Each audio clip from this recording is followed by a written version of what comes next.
welcome to another episode of Home Sweet Home. My name is Ron McCall. And I'm Scott Nichols. What's up? Just another day in paradise. Yeah. Palm trees are swaying. Where are you? The music playing in the background. You're not in Hawaii yet. Oh, you're not in Hawaii yet. Okay, well, crap. Hey, but that's paradise, right? I mean, paradise is... Yes, that in Florida. Florida. Well, again, palm trees and sand and great music and a drink with an umbrella. I mean, that's paradise. See, but now you're making me realize that I'm not there. I'm in North Dallas. Oh. And that's not paradise. It's nice. Oh. But it's not paradise. So you were being facetious. You weren't being honest. Yeah, I mean... You know, okay. When somebody asks you how you're doing, you know, what's going on, you never really give them the truth, right? Yeah. No, that's true. I usually, somebody asks, hey, how you doing? I go, better than average. Yeah. And, so that's good. Well, I mean, so yeah, if you want to borrow that, better than average. Or fair to partly cloudy. I think that works. Fair to partly sunny. I'm going to borrow jackwagon. Jackwagon. Okay. Hey, you know what? I have a laundry list of rodisms. I mean, that's not truly just yours. I mean, no. You just borrowed it. I did borrow it, and I will say that it saves me from using a lot of language that might get me into further trouble. Yes, I bet it does. So anything new and exciting going on with you? Not really. Just looking forward to another weekend.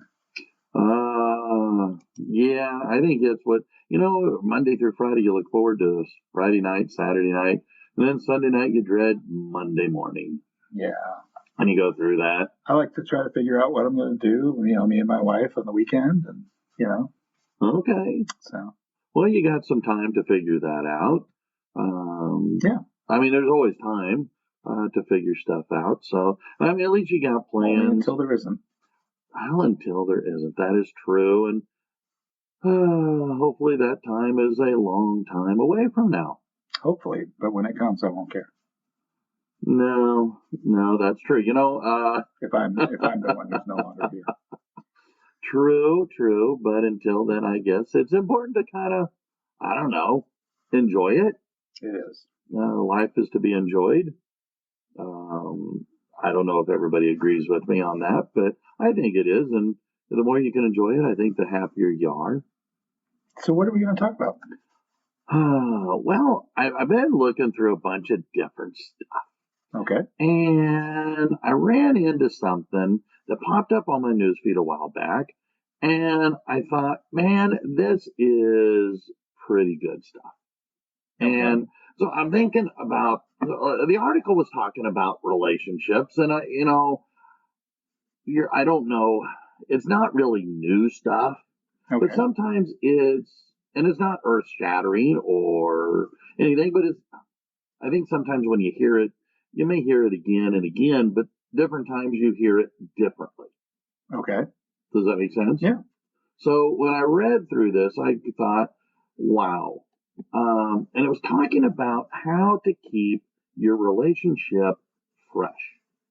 Okay. And I was watching an episode of 911. I don't know if you ever watched that on ABC, but it's a fire department show, LAFD. Anyway. Okay. And in there, one of the characters was talking about, well, him and his fiance, they've been dating and they had a baby together, but it was getting kind of dull and boring, and they were taking each other for granted, and they were talking about, well, we're going to start dating ourselves forever. And then by the end of the episode, they realized, yeah, you can't really date yourself forever. Date yourself? Well, okay, sorry. Maybe I said date each other? Yes. Okay. They were going to be dating each other. Okay. And so when you're trying to date each other, well, that works. But after a while, you're no longer dating because you know each other. Sure. And so this particular article was talking about how to keep a relationship from getting to be well, you're just that old married couple. Okay. And having gone down that you're an old married couple path once before, and well, the outcome wasn't very happy.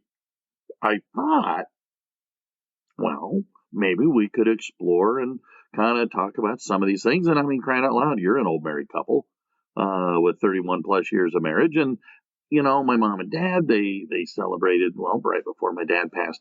Wow, it's been almost a year since my dad passed away. But they were 62 years. How do you keep that spark alive? Man, I've only made it halfway. Oh, well, but you're halfway there. Yeah. And so by the way, I don't like to think of us as an old married couple, but yes, we have been married for a extended amount of time. But that's, you know, I don't know that makes us old married people. We're not old yet. How old is old? Much older than me.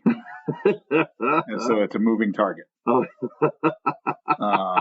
Because, you know, my age now, I used to think was old.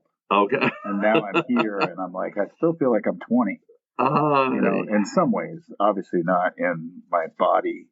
But in my mind, you know, I still feel very much the same. So I don't know that ever changes. Okay. Well, my body lets me know that it says, McCall, okay, just because you think you are able to do it, I'm going to tell you, you can't. Yeah. I mean, I feel that often. But I don't think of us as an old married couple. And maybe that's because, you know, we have had some success in kind of keeping the spark alive. Okay. Right. I mean, we do just some things. I mean, date night. I know that, you know, your show suggests that you can't necessarily date because you know each other so well. But I think that makes it easier. Right. Okay. To date. I think because I do know my wife so well, I know what she likes. And it makes it very simple for me to think of something that we could do together, either whether it's out or whether it's in, you know, like a dinner she might like, a restaurant she likes to go to, and just kind of surprise her with something, you know, and especially if she's having a difficult time, you know, having a tough time at her job or just a difficult time in life. I mean, for crying out loud, I took my wife to Disneyland. That's right. true. I mean, she had her father passed away, and she needed a little bit of time to just do something that was away from here and different. And we went to Disneyland, and you know, we enjoyed that. By the way, Disneyland is not a sponsor of the show. There you go. So, sure, but I don't think they care if we mention that I went to Disneyland. I think that you are right. And that's kind of, I think, where the show, boy, my mind is really going somewhere off the reservation today. But what I liked about this article is it fits exactly with what you're saying. Okay. That you don't, to do the little things to keep things going. And I like the way you said, well, we're not really an old married couple. And I think an old married couple, well, you get in that rut. And you don't do little things and it doesn't have to be big stuff. I mean, okay, I would say going to Disneyland would be a big thing if I remember right, that was a 3-day weekend. It was. And, you know, yeah, it's not cheap. Obviously, I'm not going to Disneyland every weekend. But, you know, going to a restaurant's not such a big deal for a lot of people. Sure. And that's what they're saying here. And it reminded me, as I was reading through this, and tying in with what you had just said, relationships are like a bank account. And I've said this before because I really do believe it to be true. When you have a healthy bank account, it's because you've made a lot of deposits. And your deposits your deposits are much greater than your withdrawals. Sure. And in a relationship, well, it's the same kind of thing. You got to do things to build up or keep that deposit higher than your withdrawals. Yes. And I will admit, when I was married to Eric's mom, we didn't do very much to put enough deposits in that account. And so as a result, when we started hitting bumpy patches, because every relationship hits bumpy patches, after a while, we were overdrawn. Yeah. And when you get too overdrawn in a relationship, like any account, well, you wind up having problems. You go bankrupt, and ta-da, things are inside out. Well, that's my. Well, and that's where you get to the point where, one person's saying, you never pay attention to me. Okay, yeah. And you're not listening, or you're not doing this, or you're not doing that. And, I mean, if you do pay attention, it's pretty easy, right? Mm-hmm. I don't want to reduce relationships to some kind of a task. Right. But, I mean, it's easy to do things like get up in the morning and make your bed, right? It doesn't take time. Most people don't do it, but it doesn't take a lot of time, and it makes everybody feel good if it's done. And so it's very similar, right? I mean, like if I'm walking through the grocery store and I see flowers, I'm not going to do it every time, but, every once in a while, hey, pick up some flowers, bring them home to my wife. She's going to love it, right? And I know as guys, we're like, we don't care about that stuff. But there are things that we do care about. Sure. Right. And we do want attention, and we do, so there's things that the women can do as well. But, my wife does things for me. Oh, sure. So lots of little things. Yeah.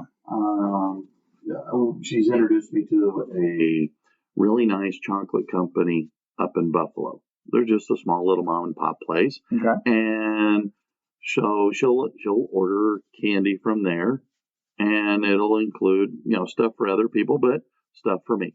Mm-hmm. Some of the stuff that they sell that is really good. And so, yeah, little things. It could be, hey, I did laundry today. And I put all your shirts. Instead of leaving you to hang up the shirts, I hung up the shirts. Mm-hmm. And I folded your socks, and all these kind of, little things, but it's kind of like, hey, it's no big deal, but yet it's actually a big deal. Because if you go try and find a clean pair of socks and there aren't any, you get a little frustrated. Yeah. So she does these things. So yes, and that's what the article is talking about. Absolutely. Is that it's little things. To keep a relationship alive, the little things that you can do for each other are little mementos that I love you. You're important to me. That's an important thing. So that's one thing that in our over 31 years of marriage now, we've committed to, saying that at night. Mm-hmm. Like you go to bed, like we say it. It's not a task, right? But we always say it, because you don't ever know, right, when the end is. And it's something that I say so often to my wife. I feel like sometimes I'm like, do I say that too much? Like, are you like not believing me now? Because I say it a lot. I'm very much appreciative of my wife, and I feel very lucky to have her in my life, and be a part of her life. And so that's that's not a feeling that a lot of people who've been married that long have. Sure. But we've kept it that way throughout time. When we were young in our marriage, we did things where, we made sure that the kids were at grandma's house so that we could have a day out for ourselves, or even a night, an overnight for ourselves, because we felt like we came before the child. Yeah. And so the children are important, but without our marriage, right, there's going to be problems. Sure. And so you have to somehow fuel that marriage and keep it going at a similar level to when you started. And it's not easy. It is not. But there are little things to do that are easy that can make it much easier to do it. And I think that's where what I liked a lot about this article was it doesn't have to be something big and extravagant. No. It can be And, a dozen little things, like you were saying. Heck, going to the grocery store so that she doesn't have to. Right. Fixing dinner so she doesn't have to. Mm-hmm. We all have our household chores. Mm-hmm. You staying up on your household chores. For me, it's taking out the trash. It will be, loading the dishwasher, emptying the dishwasher. It's not to me, it's not a big deal, but for her, it is a nice thing that's just one less thing I don't have to do. Right. So we're empty nesters now. So we, I don't keep a list of chores, but what I do is if we're in a situation, I'm looking at the house and the floor needs to be swept, I just do it. Mm-hmm. Right. And if she sees it, she does it. And so we don't necessarily divide it up, but it's like, I'm not just going to leave it there for somebody else to do it. Mm-hmm.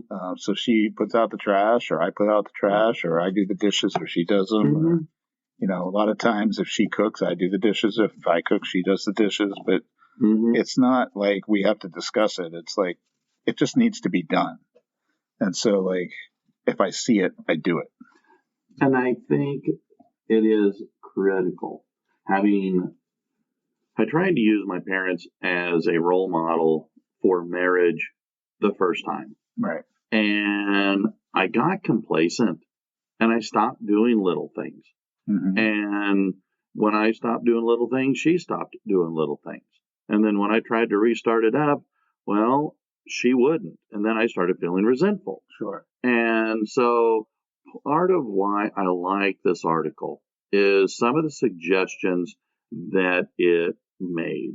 And again, it wasn't something large, a grandiose thing. Right. I would, maybe I'm out there, but I would argue that a weekend trip to Disneyland would be considered maybe grandiose. I think so. But a little thing. Especially since it included a first-class flight. Ooh, I forgot about that. Yeah, it was great. Man, you spared no expense. Well done. Yeah. That'll get you kudos and a few mistakes. It definitely built some capital. Maybe. Well, good. And that's where they were saying you don't have to do that. Because most people, that's hard to do, especially if you've got children with work, that kind of thing. And so doing little stuff. And one of the first things they talked about with little things would be a surprise. Yeah. A little surprise. One of my favorite movies, it's an old one. It's, well, not an old one. It's like, close to 30 years old. Maybe that is old. I don't know. Is there? Okay, good. I was starting to think an early to mid 90s film wasn't that old. Until I started doing anyway. It's disturbing that it's 30 years ago. No kidding. Oh. So anyway, it's a Sean Connery film, and it's titled Finding Forrester. Mm-hmm. And it's about this older gentleman, Sean Connery, who's a writer, disappeared, got tired of society and life, and disappeared. And he runs into a teenage boy, and they develop a bond of friendship. And Sean Connery says to the boy as he's trying to make a good impression with the girl, he said, well, an unexpected gift at an unexpected time. Mm-hmm. And so as I was reading this, I was reminded of that line from the movie. And I thought, how hard. And it kind of ties in with what you were saying about getting her a little thing of flowers. Mm-hmm. It's not like one of those big, massive, bouquets. It's just a small little, sure. Thing of a few flowers and a short little vase, and ta-da, you just paid $10, but it can make all the difference. So, I mean, what it's about, right, is it says that you thought of that person. Yeah. Right. Mm-hmm. You took time out from whatever you were doing, and you thought of them, and you bought them something to give to them. I mean, that's what it says. And it says you're thinking of me. Mm-hmm. And that's what they want to know. That's what anybody wants to know, right? I mean, I want to know that. I want to know my wife is thinking about me sometimes. Mm-hmm.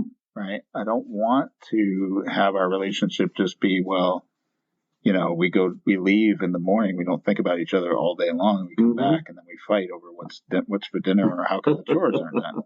I mean, Uh-huh. that's not a happy that's not a happy marriage. It's not a happy relationship of any sort, right? No. So you have to be thinking of the other. Doing that kind of a surprise just tells them you thought Hmm. of me.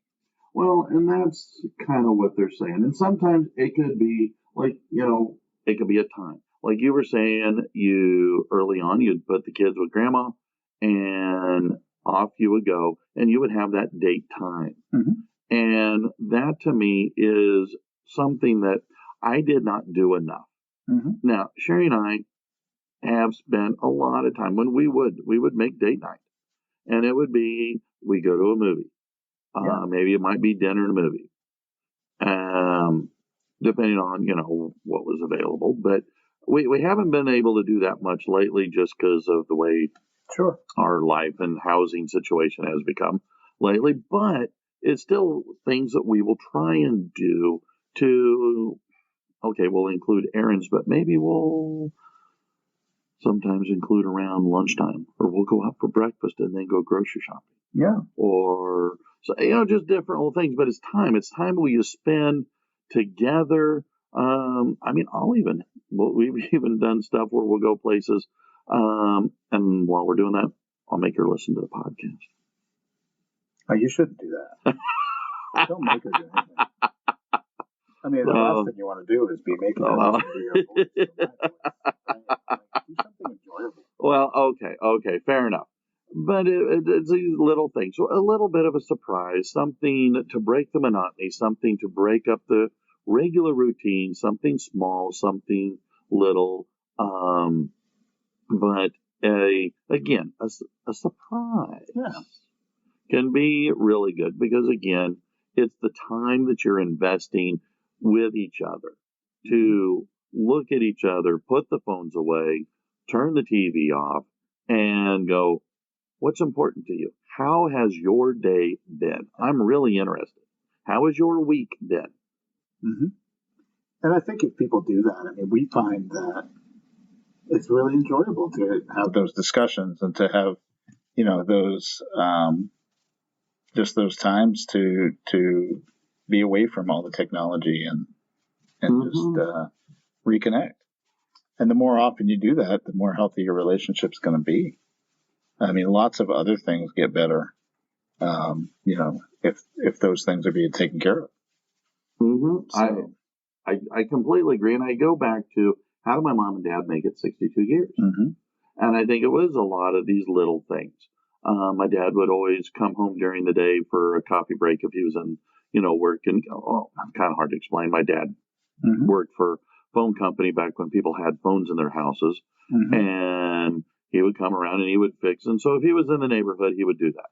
Or he would, we didn't live in a big town, so he could make it home for lunch. Instead of eating out, he would come home and he and my mom would have lunch together. Yeah. And so even though us kids were all up at school, they were together for lunch. But he took advantage of the opportunity that was available to him. Right? Mm-hmm. Maybe your opportunity isn't, being able to be home for lunch, but it is picking up a card. Mm-hmm. Right. I mean, for a while there, I was picking, and I probably should do this more. I was picking up cards from, a local card store, big name card store. I won't say. And so, but you could get like little cards, right? And so I got like a bunch of little cards, and I just would every once in a while write a note in it. Thinking of you. Stick it in her jacket or put it, with her lunch or whatever. And that's a clever idea. Just letting her know. I mean, it's small, right? But it's huge to her. Yeah, because it goes back to, I'm thinking of you. You're important enough that I'm going to surprise you. And again, it goes back to that surprise thing. And it's enjoyable to do that because, more than likely she's going to come back and be like, oh, thank you, for that. So another thing that they talked about, to tie right in with what you're saying, is add a little mystery to your relationship. Yeah, I'm not very mysterious. Okay, well, neither am I. I'm like blunt force trauma. But one of and here's something that Sherry, I'm bad at a mystery. She'll plan something, a surprise, and I'll be, well, where are we going? Well, are we going north, south, east, west? Well, how far is it from here? Yeah. And I would play like 20 questions with her. I'd be throwing you out of the car. Well, I think she's gotten pretty close a few times. And she goes, can you just shut up and enjoy the surprise, the At your age, you mystery? shouldn't be like, are we there yet? Right. I mean, just, Yeah. go with the flow, man. And that's kind of where she's at. Yeah. I And, can see that. and when you'd think I'd learn. I But definitely agree with you, Sherry. okay, well, and when I do, when I go, and she berates me, and I go, oh, okay, all right. I actually do find it's more fun. Yeah. Because we'll get to wherever it is we're going, and I go, oh my gosh, we're going here. Oh, this is so exciting. What great, whatever it might be. I mean, we did that one time when we went to one of these virtual reality, like an virtual reality arcade place. Never been to one. I hadn't either, and it was amazing. I had a ton of fun, but it was a surprise, and I think part of the surprise, so part of the fun, the way great was that surprise. Yeah. And so sometimes maybe if we can engage in a little mystery. Yeah, I mean that's always good. I find that I can maybe do a surprise. My wife is actually very good at mysteries. Like if we can watch a TV show where you have to figure out who done it or something, and in the first probably 35 or 40 seconds she's got it figured out.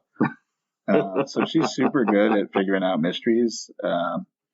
Me not quite as much, but I mean we all like a little mystery, but I'm not great at that.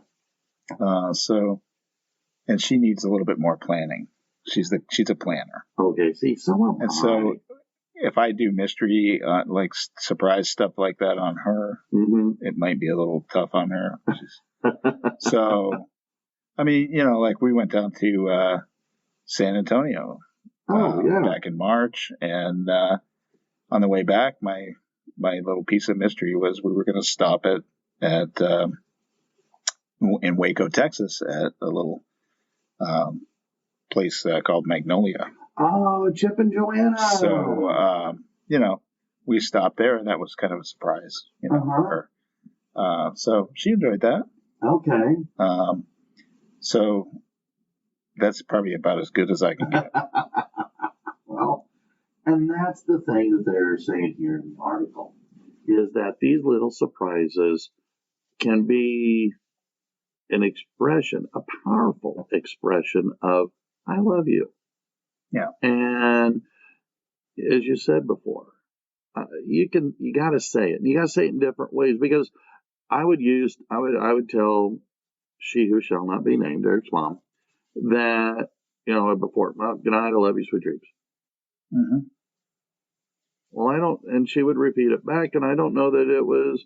I think it was more of a citation more than it was a true expression. Sure, it's just a task. Yes. And so it was, I try and avoid things like that so that it is more authentic. And that's where these little surprises of a little, I'm thinking of you kind of thing, can be kind of nice. Yeah. I mean, it's stuff like that is just like it's part of the explanation though. You can say I love you, but if every once in a while you're not saying why you love them, then what does the I love you mean?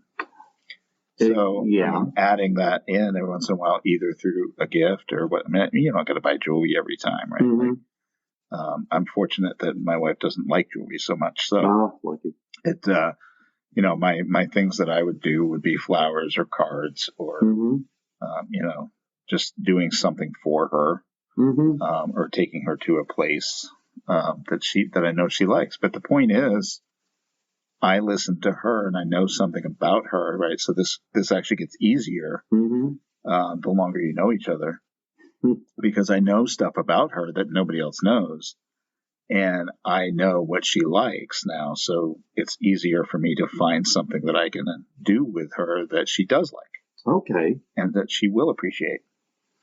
And so, I would argue that the longer you are together, the easier this should be. If you invest time and effort. Because I'm a firm believer that deeds, not words. Exactly. Talk is cheap, so do something rather than just say something. Yeah. So that's where they come into how doing these little things, a little surprise, an unexpected gift at an unexpected time, a little bit of mystery, can keep your relationship vibrant. Exactly. Keep it from getting dull. Keep it from getting boring, blasé, which when they do that, well, now you take each other for granted. And I think it could lead to wandering eyes. And, next thing you know, Right. you're doing things with people you shouldn't be doing. And bada boom, bada bang, hello, divorce court. Yeah. And so, and it's not like you get married with divorce in mind. You get married to be with each other until death do you part. Yeah. I mean, unless you have one of those prenuptial agreements. Well, but even then it makes me think, well, okay, you're starting with a bad end in mind. But again, that's just me. I've never had that as an issue. I don't have enough risk. I mean, literally, like financially, I probably have not enough to give to be caring about whether I have a prenuptial agreement. Well, if you want to take 50% of my nothing, you can have it. There you go. So, I mean, it's not that bad, but well, there's been times. Certainly when I was 19 and got married, that was the way it was. Like, I mean, I have a bicycle. If you would like it, I'll cut it in half, and you can have half of it. Ooh, unicycle. But yeah. Well, and that's kind of what they're saying here. You go with the idea that you're in this relationship and you want to see it to its end, and a happy end, not a I hate you kind of end, which is how marriage number one wants to live that way, right? Nobody wants to live from day to day with somebody that they don't like. And that is just not a thing. No, and I totally agree with you. Totally agree. And so that's what I liked about this article, about how you can do little things with words, little things with gestures, little things with deeds, a little surprise, a little mystery to keep the interest going. Keep that person aware that you pay attention to them. Yeah. You give them that respect that they're asking for, the same respect we would expect in return, and the idea that I really care about you, I like spending time with you, and you are super important to me. And yeah, we'll do things that you like to do because I'm listening to you. Yeah. And so, again, it's hard. Relationships are hard. It's work. It's effort. I've heard you say that before. And having been down the family law tunnel, I did not like it, and I don't recommend it for anybody. And so, if you can do something to head things off at the pass so that your relationship stays fresh, stays interesting, well, I think it'd be worth exploring. I think so as well. So anyway, that kind of runs. Hey, I mean, I'd like to do something a little different here at the end and say, if you made it this far in the podcast, especially on YouTube, I mean, if you could like and subscribe and comment, I would love to hear comments, or just email us. Please. And give us some comments about, like, what are the things that you do to try to keep the spark alive in your relationship, or what are the things that you would hope that somebody else would do for you? I would love to see those kind of comments and allow others to see them as well. Amen. Help each other out. We can keep the conversation going. Awesome. All right. Well, I guess then that brings us to an end. It does. All right. Well, then I guess we'll go see what we can do to make the ladies in our life a little bit of surprise and magic. Let's do it. All right. Well, until next time, I'm Rod. I'm Scott. Bye. Bye-bye.